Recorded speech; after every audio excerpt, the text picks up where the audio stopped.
Partial fractions నుంచి ECET 2024 లో అడిగిన క్వశ్చన్ సాల్వ్ చేద్దాం. సో క్వశ్చన్ ఏం ఇచ్చాడంటే 3x by x square plus x minus 2 is equal to a by x plus 2 plus b by x minus 1. Then the order pair a comma b ఎంత అని అడుగుతున్నారు. Okay, ఇక్కడ simple అన్నమాట. Same మీకు already ఏ short cut అయితే చెప్పానో అదే short cut ఇక్కడ అప్లై చేయండి. కానీ కొంతమంది స్టూడెంట్స్ ఏం కన్ఫ్యూజ్ అవుతారంటే, సార్ ఇక్కడ ఈక్వేషన్ ఉంది కదా అని అనుకుంటారు. ఓకే, చూడండి ఈ ఈక్వేషన్ ఒక ఫ్యాక్టర్సే ఈ రెండు. ఓకే, సో ఈ ఈక్వేషన్ బదులు మనం ఈ ఫ్యాక్టర్స్ రాసుకోవచ్చు. అంటే చూడండి క్వశ్చన్ మళ్ళీ 3x by x square plus x minus 2 బదులు మనం factors రాసుకుందాం. x plus 2 into x minus 1. ఇప్పుడు ఈ రెండు ఫ్యాక్టర్స్ మల్టిపుల్ చేస్తే మనకి ఈ ఈక్వేషన్ వస్తుంది. So is equal to a by x plus 2 plus b by x minus 1. తర్వాత ఏం చేయాలి మీకు తెలుసుగా. So a value b value find out చేసేద్దాం. చూడండి ఏ వాల్యూ కావాలంటే దాని కింద ఈ ఫ్యాక్టర్ ని ఈక్వల్ టు 0 చేయండి. x plus 2 equal 0, then x equal minus 2.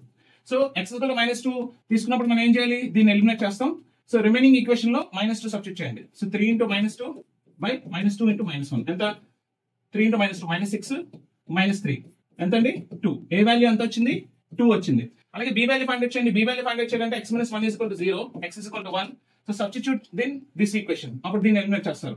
So 3 into 1 by 1 plus 2 ఎంత అండి, 3, 1 plus 3, 3 by 3 ఎంత, 1.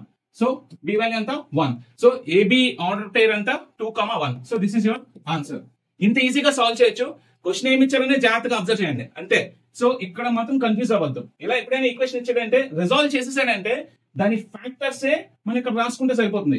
రిజాల్వ్ చేయలేదు అనుకోండి, అప్పుడు మనం దీని ఫ్యాక్టర్స్ ఇలా ఫైండ్ అవుట్ చేసి రిజాల్వ్ చేసిన తర్వాత ఆ ఫ్యాక్టర్స్ మళ్ళీ ఇక్కడ వేసుకొని మనం సాల్వ్ చేయాల్సి వస్తుంది. Okay, for more videos follow our channel.